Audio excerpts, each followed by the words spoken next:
విద్యార్థినులు మానసిక ఒత్తిడిని జయించాలని నల్గొండ మండల ప్రత్యేక అధికారి జీవి రమేష్, జిల్లా ఉప వైద్య ఆరోగ్య శాఖ అధికారి డాక్టర్ వేణుగోపాల్ రెడ్డి అన్నారు. సమస్యలకు ఆత్మహత్యలు పరిష్కారం కాదని అన్నారు.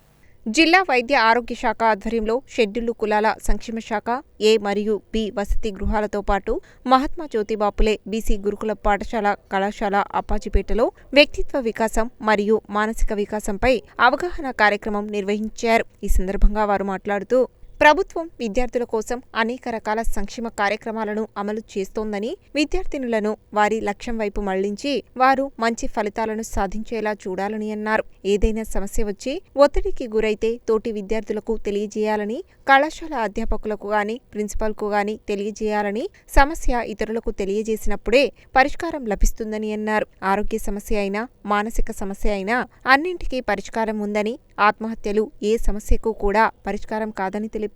ప్రముఖ మానసిక వైద్య నిపుణులు డాక్టర్ విజయ్ విద్యార్థినులలో ఉండే మానసిక సమస్యలు, హార్మోన్ల సమతుల్యత లోపించడం వల్ల వచ్చే సమస్యలు, ఒత్తిడిని జయించే విధానం, సమస్యలు ఉత్పన్నమైనప్పుడు తీసుకోవలసిన చర్యలపై అవగాహన కల్పించారు. ఈ కార్యక్రమంలో వైద్యాధికారి డాక్టర్ ఇజాజ్ ఇఖ్తియార్, వసతి గృహ సంక్షేమ అధికారిణులు రమ్యసుధ, సునీత, గురుకుల పాఠశాల కళాశాల ప్రిన్సిపల్ భవానీ, దుబ్బ అరుణ తదితరులు పాల్గొన్నారు.